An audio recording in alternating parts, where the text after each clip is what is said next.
नमस्कार। सत्य Hindi dot com के मेरे इस प्रोग्राम पूरा सच में आपका स्वागत है।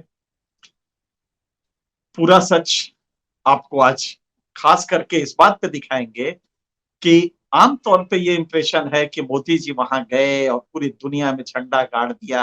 जब बाइडेन पति पत्नी दोनों तरफ से दो हाथ पकड़ के उनको चल रहे थे, तो भारत की इज्जत बन गई, भारत का शान बढ़ गया और अद्भुत लीडर है वगैरह वगैरह वगैरह। और उसी उन्माद में मोदी जी ने एक रिमार्क किया कि अगर प्रजातंत्र देखना है तो आप भारत आइए। कौन सा प्रजातंत्र मोदी जी आप भारत में दिखाएंगे? 55 करोड़ बेरोजगार जो गांव में वापस चले गए हैं रोजी रोटी न मिलने की वजह से, ये वाला दिखाएंगे?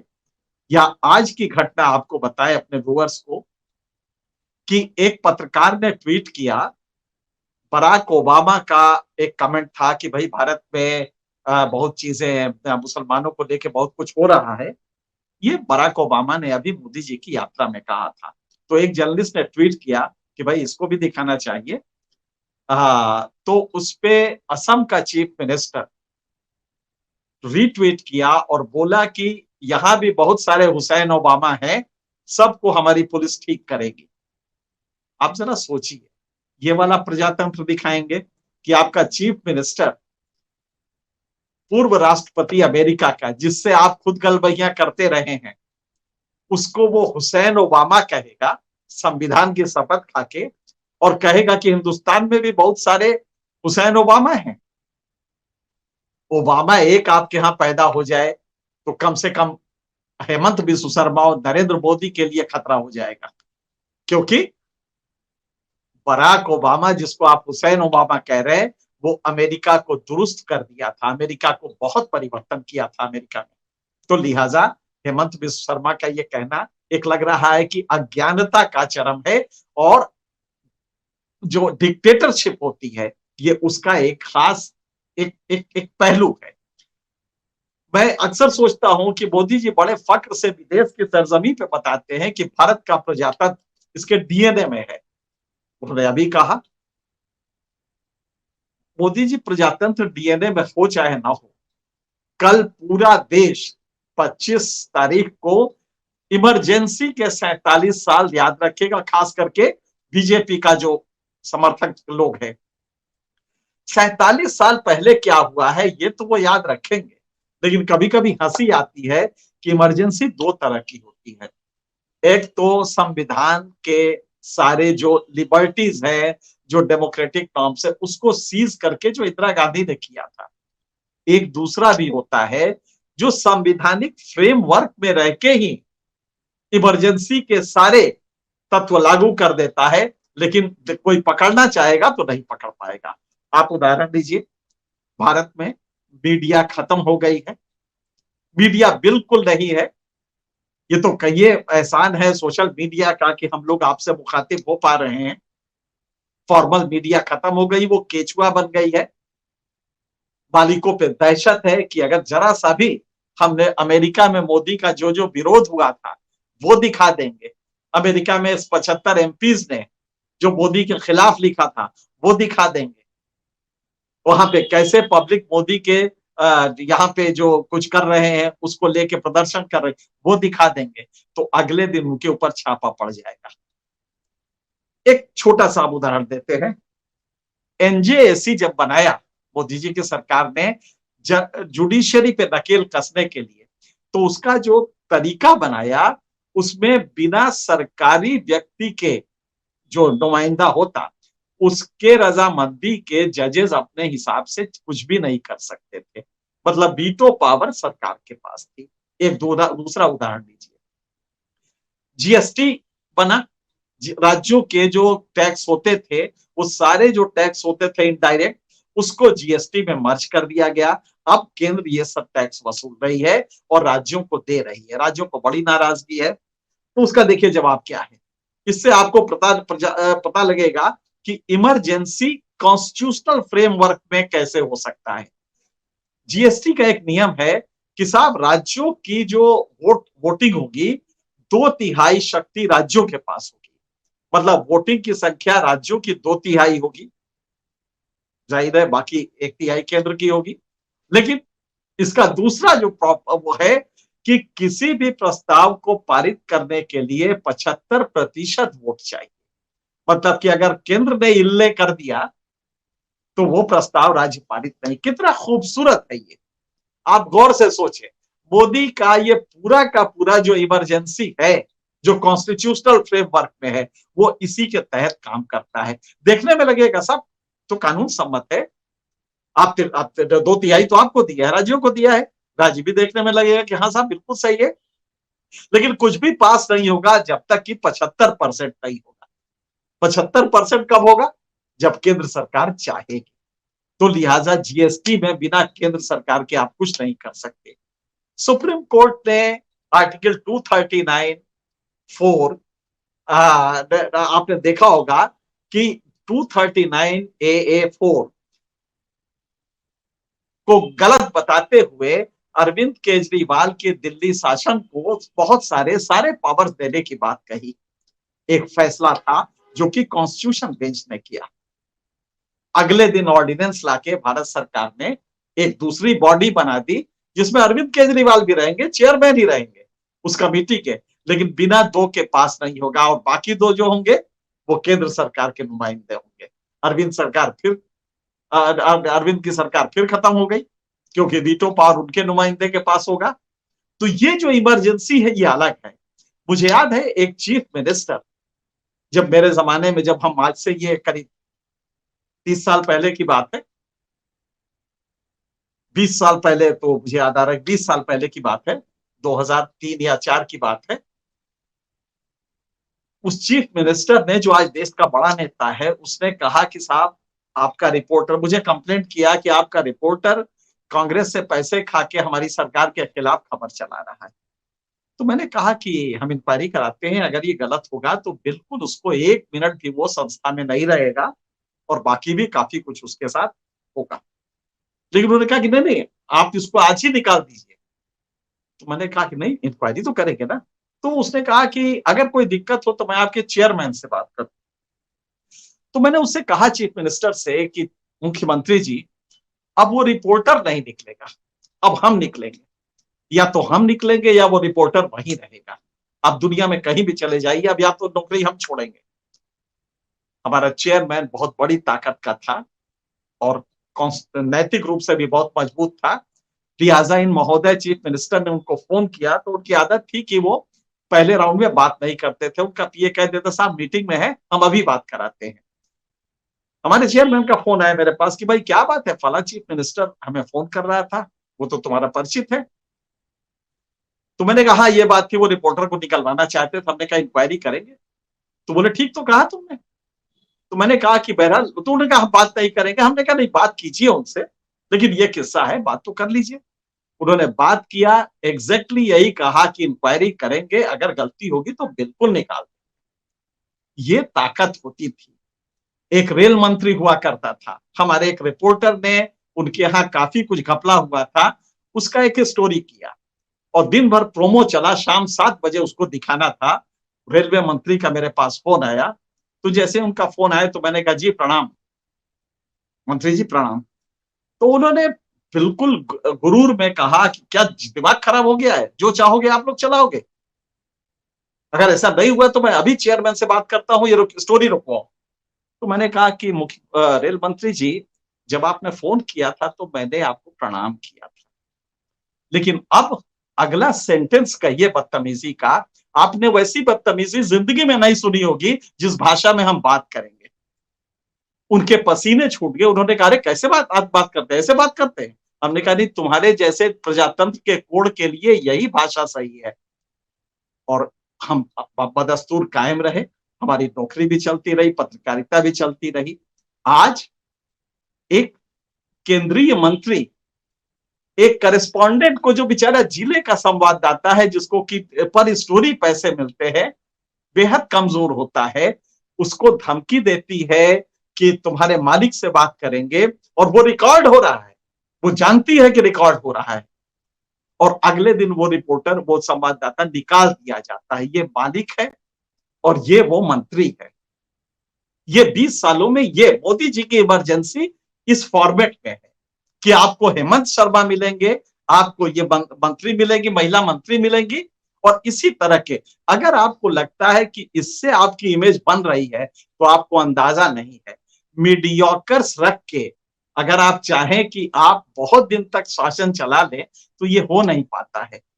अगर मीडियोकर्स नहीं है तो ये दूसरा इसका पक्ष ये है कि मीडियोकर अगर नहीं है तो उनको आपने केचुआ बना दिया है, आपका गवर्नेंस केचुआ हो गया है। मुझे कभी कभी लगता है कि आने वाले दिनों में दुनिया के यूनिवर्सिटी में मोदी जी को पढ़ाया जाएगा, और जानते हैं वो चैप्टर्स क्या होंगे? वो चैप्टर होगा democracy in A dictatorial facade, बल्कि उल्टा होगा, dictatorship in a democratic facade. एक डेमोक्रेटिक आवरण में डिक्टेटरशिप कैसे होती है। दूसरा चैप्टर होगा कि कॉन्स्टिट्यूशनली इमरजेंसी कैसे हो सकती है, जिसमें सब कुछ संविधान संबद्ध हो लेकिन हो इमरजेंसी, आपको कोई ताकत नहीं हो। मोदी जी का कोई भी नहीं दिखा रहा है कि वहां विरोध हुआ है। मोदी जी प्रेस कॉन्फ्रेंस नहीं करते हैं। मैंने कई बार कई फोरम पे कहा कि मोदी जी कुछ ना करें। अभी आपने देखा होगा जब मोदी जी जाने लगे तो एक वॉल स्ट्रीट जर्नल को उन्होंने इंटरव्यू दिया। उस जर्नलिस्ट जो थे वहां, उनका सवाल क्या था, वो इतने डरे हुए थे कि वो जो सवाल कर रहे थे वो ये था कि साहब कुछ लोग आपका विरोध कर रहे हैं, उनका ये कहना है। अरे दम है तो तुम कहो, आंकड़े लेके बैठो, पढ़े लिखे बनो। तुम बताओ कि पीएलएफएस की रिपोर्ट क्या है, पीरियोडिक लेबर फोर्स सर्वे की ताजा रिपोर्ट क्या है। तुम्हें ये मालूम एनएफएचएस फिफ्थ राउंड का रिपोर्ट क्या है, कभी पढ़ा है तुमने? पढ़ोगे तो मोदी एक मिनट भी टिक नहीं पाएंगे। लेकिन मोदी से सवाल क्या होता है? सवाल ये पूछा जाता है कि साहब आप आम काट के खाते हैं कि चूस के खाते हैं? मोदी जी दूध आप शक्कर डाल के पीते हैं कि सादा पीते हैं? मोदी जी इतनी ताकत आपको काम करने की कहां से आती है? ये आपके एक्टर इंटरव्यूअर ने पूछा था। मोदी जी एक बार हमें इंटरव्यू दे दीजिए, 5 मिनट का इंटरव्यू। पहले दे चुके हैं आप, और मुझे याद है कि पहले जब दिया था तो वो यही था कि उनके अपनी रिपोर्ट हमने पैर के नीचे दाब रखी थी, उन्होंने देखा नहीं, और हमने उनसे यही कहा कि मोदी जी एनएफएचएस 4 की रिपोर्ट है, सॉरी उस समय 3 आया था, एनएफएचएस 3 आया था। हमने कहा कि ये एनएफएचएस 3 की रिपोर्ट है, आपके यहाँ चाइल्ड की स्थिति, चाइल्ड मॉर्टेलिटी की बहुत खराब है, आपके यहाँ चाइल्ड लेबर की स्थिति बहुत खराब है। तो उन्होंने कहा कहां से ये फालतू आंकड़े आप ला रहे हैं? तो मैंने कुछ नहीं किया, पैर हटाया और उन्हीं के रिपोर्ट, उन्हीं के दस्तखत किए हुए और जो छपी रिपोर्ट थी उसका पेज नंबर 49 दिखा दिया, ये आपकी रिपोर्ट है। तो उनका कहना था कि अगर आप इतनी तैयारी से आना था तो आप बताते तो हम अपने अफसरों को बुला लेते। आपको इस तरह की रिपोर्ट करनी, इंटरव्यू करना है तो पूरी तरह समझ के जाइए। तो यहाँ पे खैर मोदी जी तो इंटरव्यू देते ही नहीं है, इसलिए समझने की कोई बात ही नहीं है। हकीकत यह है कि वहां पे इनको घेर लिया, उसी संस्था की जो रिपोर्टर थी अमेरिका में, उसको जब दोबारा मौका मिला और joint press conference, Modi ji press conference नहीं करते लेकिन अमेरिकन सिस्टम था ज्वाइंट प्रेस कॉन्फ्रेंस, ज्वाइंट, क्योंकि ज्वाइंट स्टेटमेंट आपने इशू किया था, लिहाजा दोनों नेताओं को साथ साथ खड़ा होना था। तो बाइडेन और मोदी जी दोनों खड़े हुए। तो इस वॉल स्ट्रीट जर्नल की रिपोर्टर ने पूछा, मोदी जी जो परसिक्यूशन वहां हो रहा है मुसलमानों का, वो प्रजातंत्र के कॉन्सोनेंस में है क्या? ये सवाल उनके लिए, लेकिन मोदी जी ने वैसे ही घुमाया जैसे आमतौर पे होता है। तो कहा साहब डेमोक्रेसी तो हमारे डीएनए में है, और अमेरिका के भी डीएनए में है। अमेरिका में भी डीएनए हो गया, वो हो गया, मोदी जी ने पता नहीं कब टेस्ट कर लिया। और ये भारत का ये असली बात नहीं बताया कि प्रोसिक्यूशन जो हो रहा है इसमें उनको क्या कहना है, मुसलमानों के साथ जो व्यवहार हो रहा है उस पर क्या कहना है, इस पे उन्होंने जवाब नहीं दिया।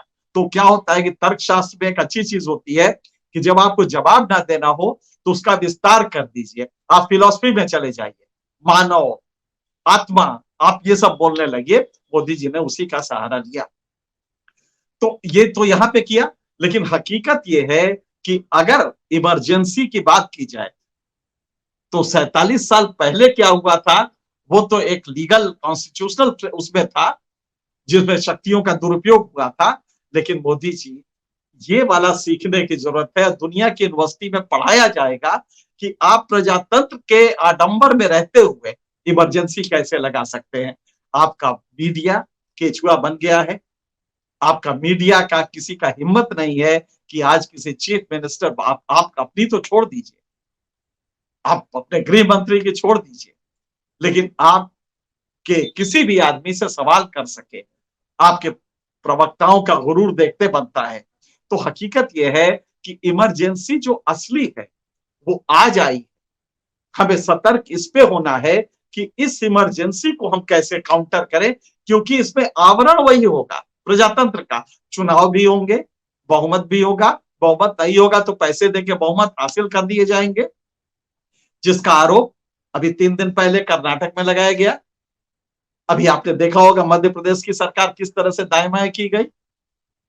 आपका गवर्नर किस तरह से गोवा और उत्तराखंड में सरकार बदल देता है। तो आप जो भी करेंगे वो कॉन्स्टिट्यूशन के किस तरह से, जब विपक्ष मांग करता है चर्चा कराने की, तो आपका स्पीकर किस तरह क्या क्या तरीका इस्तेमाल करता है। स्पीकर छोड़िए, आपका राज्यसभा सभापति कैसा इस्तेमाल करता है। तो आप अगर ये पूरा देखें तो पार्लियामेंट होगी और कहा जाएगा पार्लियामेंट पे तो साफ चर्चा होनी चाहिए, लेकिन जब चर्चा की बात की जाएगी तो चर्चा वो किस रूप में हो आप ये नहीं बताएंगे। चर्चा हुई तो थी, अडानी के बारे में कहा गया था चर्चा कराने के लिए, कराया आपने। तो हकीकत ये है कि एक छद्म इमरजेंसी आज भी चल रही है और सिर्फ इसका तरीका कॉन्स्टिट्यूशनल है, प्रजातांत्रिक है। तो मोदी जी की गवर्नेंस की जो सबसे खास बात है, इसमें आपको कभी भी दिखाई नहीं देगी। लेकिन आज क्या बोलने की सबको आजादी है? आज क्या वो जो मीडिया है वो आपको वो सच्चाई दिखा रहा है? हिम्मत है उसकी? क्योंकि इस तरीके में ये होता है कि दहशत होगा कि ईडी भेज देंगे, कहां जाओगे। एक अखबार था, बड़ा अच्छा अखबार है, वो लाशों की गंगा में किस तरह फेंका गया, कोरोना में कितने लोग गुजरात में मरे, इसकी खबरें कर रहा था। उस पर छापा पड़ा, सब कुछ खत्म हो गया, सब कुछ रोक दिया गया। तो आप समझ सकते हैं कि स्थितियां कैसी है। हमें उन अखबारों को कम से कम ऊपर उठाना पड़ेगा जो आज भी तन के खड़े तो हैं। आज भी तन के कुछ ही अखबार रह गए हैं, एक आध हिंदी में है, बहुत कम बचे हैं, एक एक अंग्रेजी में एक दो बचे हुए हैं। लेकिन ओवरऑल जब आप देखेंगे तो सब लोग सजदा कर रहे हैं। मुझे याद है कि जब मोदी जी प्रधानमंत्री बनने जा रहे थे तो एक बाबा चार्टर्ड प्लेन लेके एक चैनल के मालिक को लेके वहां पहुंचा था और मोदी जी से बात हुई। उसने कहा कि साहब हम पूरी तरह से आपको सपोर्ट करेंगे। फिर उसका जब देखा बाकी चैनलों ने तो कहा अरे यार यही वाला तो हमें भी देना है। तो सब चैनल फिर मोदी जी की भक्ति करने लगे। तो ये स्थिति है आपके चैनलों की। अगर आप चाहते हैं कि ये गवर्नेंस बेटर हो तो इस हकीकत को समझे कि छद्म कॉन्स्टिट्यूशनल फ्रेमवर्क में, डेमोक्रेटिक फसाड में किस तरह से इमरजेंसी होती है जो आज लगी हुई है। और आपके चीफ मिनिस्टर मोदी को खुश करने के लिए, आपका केंद्रीय मंत्री मोदी को खुश करने के लिए किस तरह अखबार से नौकरी से निकलवा देता है, किस तरह आपका चीफ मिनिस्टर कहता है हुसैन ओबामा भारत में भी बहुत है और हमारी पुलिस इसको रगड़ के रख देगी, पकड़ के रख देगी। बताइए, बराक ओबामा की आज ये स्थिति है इसलिए कि उन्होंने कुछ मोदी के खिलाफ बोल दिया है। तो आपका चीफ मिनिस्टर यहां तक आ जाता है। तो ये केचुआ गवर्नेंस है जिसमें मीडियोकर साथ लाते हैं, और अगर मीडियोकर नहीं है तो उसको बनना पड़ेगा, ऋणविहीन बनना पड़ेगा। शर्त यह है कि अगर तुम ये करोगे तो सब कुछ तुम्हारे साथ है, साथ तुम्हारे साथ खून माफ है। लेकिन अगर नहीं करोगे तो ईडी हमारे पास है, सीबीआई है, इनकम टैक्स है। आज के लिए इतना ही। अगले किसी और मुद्दे पे फिर आपसे मुखातिब होंगे। तब तक के लिए